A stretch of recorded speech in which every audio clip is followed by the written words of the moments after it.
Hi, everybody. This is Cindy Keaveney, and I'm the Chief People Officer for Randstad Sourceright. And I have the pleasure of being with JF Vezina, who is our Randstad Sourceright leader in Canada.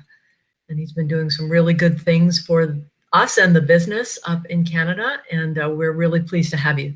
Welcome, JF. Thank you, Cindy. Thanks for having me. We are really curious to hear about your leadership journey and kind of what's impacted you and how do you try to impact others. So let's kick off by asking kind of a general question. Briefly describe your leadership journey. What got you to the position you're currently in, and then maybe talk a little bit about your position as well.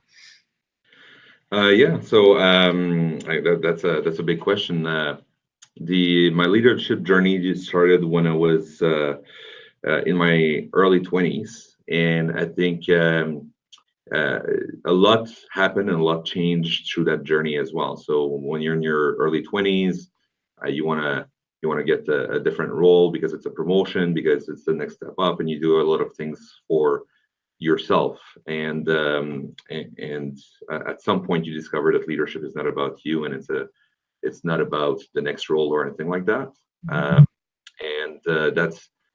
That learning came through the years. It came through some success, but also a lot of failures. And I think that's where I got to learn the most is through those failures that I had to go through, and that got me here today. So today my role is I've been with Sourceright for the last 2.5 years, and in the last year and a half as leading the Canadian piece of it.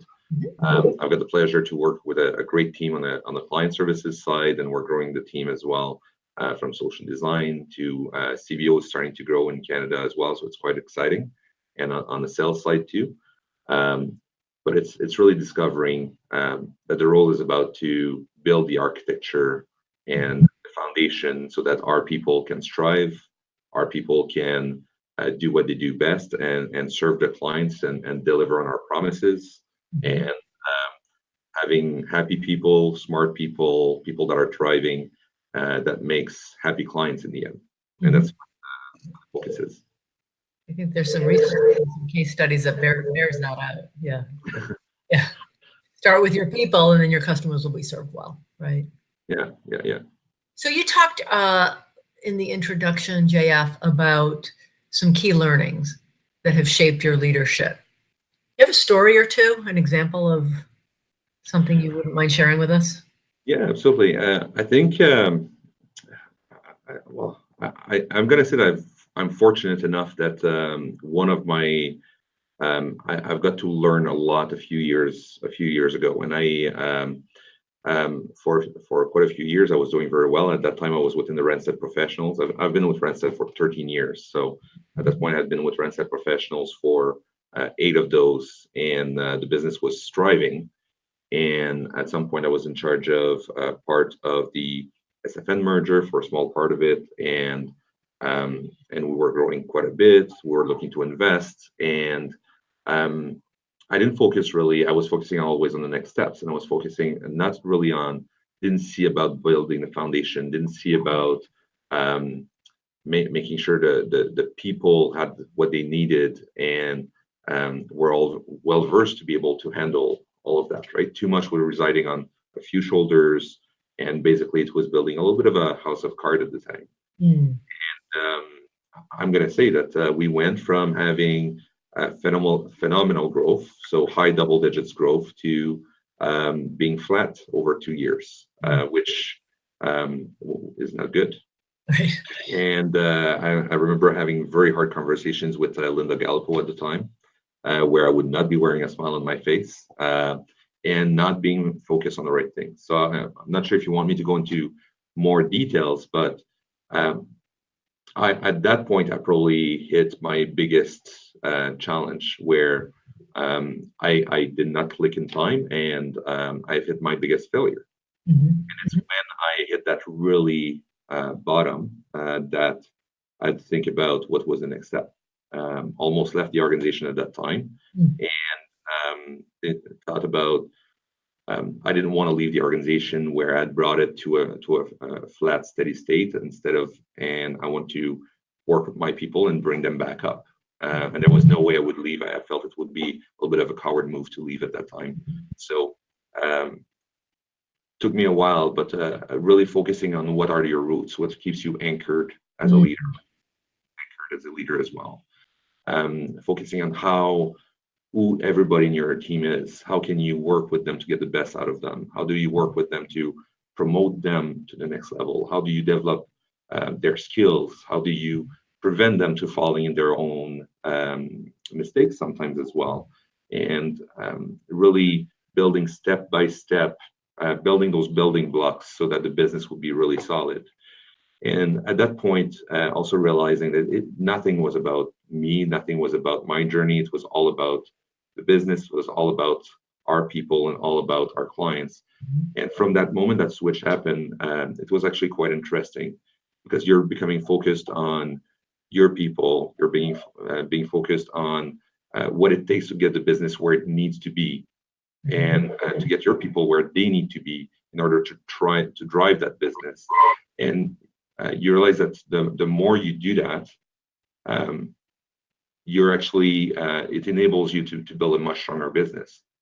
At that point, my goal became to make myself useless in the business, in a sense that if my people could drive the business on their own, if I could promote people to that level, that's where I would be successful, and not when I would feel needed in one spot or the other, and because I'm thriving on being needed and being able to solve something. It's really solving those problems, solving those business issues through the team that surrounds you.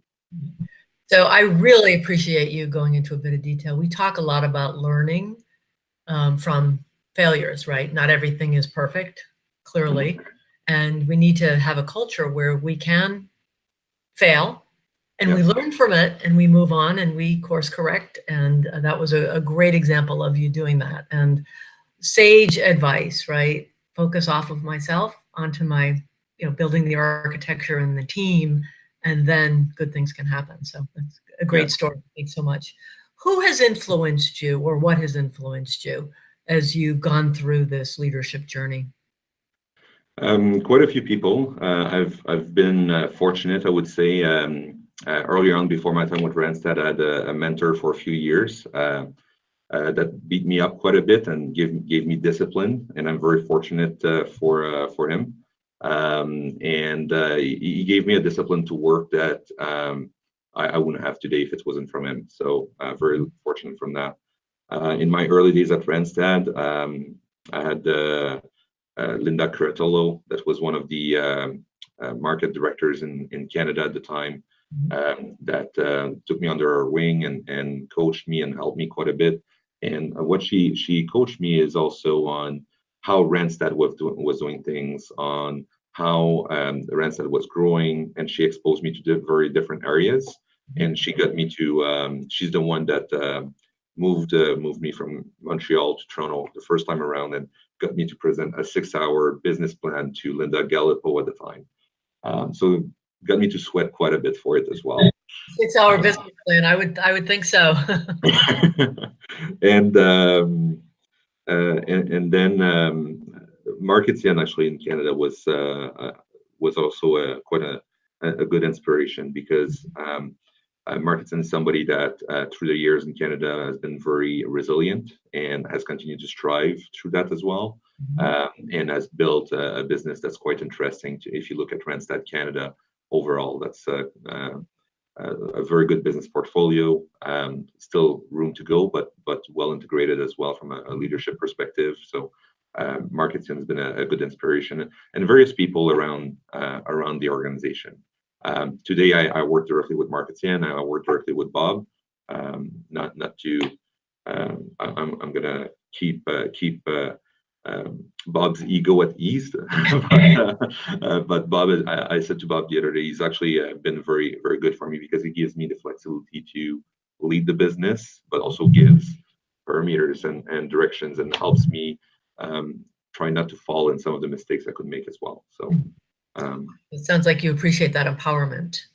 Yeah, absolutely. Empowerment, I think, is important for people. One of our leadership framework cornerstones, right? Empowering. empowering others and, thriving when others empower you. Yeah.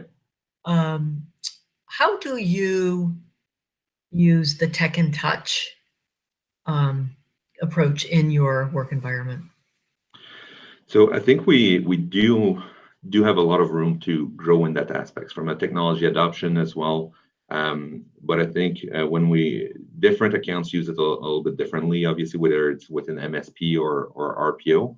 Mm-hmm. One thing we're looking at right now, if we look just from a payrolling perspective for payroll and independent contractors, we're looking right now at what can we automate within the process so that our people can be more client-facing, front-facing, and more an advisor to the client rather than focusing on some of the admin tasks that really that's not what they enjoy doing anyway, right? So that's one piece that we're looking at with Talent Radar, looking at how we can leverage it even better for people to have better insights into the data into their clients. Mm-hmm. So I think we need to continue to do a better job. We've done a better job over the last year or two on that, but we need to continue to do a much better job at utilizing those tools. And some of the challenge we're facing is a little bit with some of the linguistics as well when it comes to French Canadians and those tools. So we're working on that. But it's one of our cornerstone pillars that we will be working on in this year and the years to come. It's always out there. There's always more to do in that technology. Yeah, absolutely. What do you do outside of work, JF? Let's learn about JF a little bit to give you perspective. What do you enjoy? Well, I've got a nice little 9-year-old son, so I try to spend as much time with him as possible. He's in these years right now where some days he's still a 5-year-old, and other days it turns into a monster 15-year-old. So trying to guide him, and you lose control, right? You can only influence them at some point, but trying to spend some time with him, doing some sports. I also enjoy cycling quite a bit. So, and I got my partner also, so she started cycling with me, and we're training right now for the Ride for Miriam. That's going to be happening mid-July. Fantastic. So that's going to be a big one.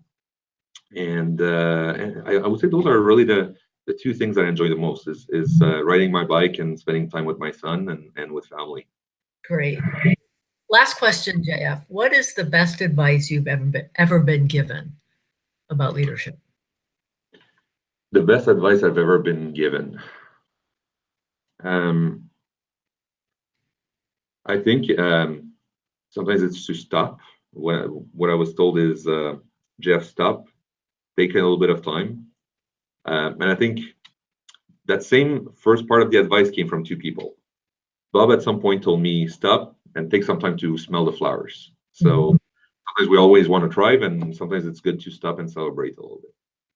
And so that's a very, very good advice that I'm trying and still working on today. And the other one is to stop and think about things go well, think about everything that could go wrong, and plan for it.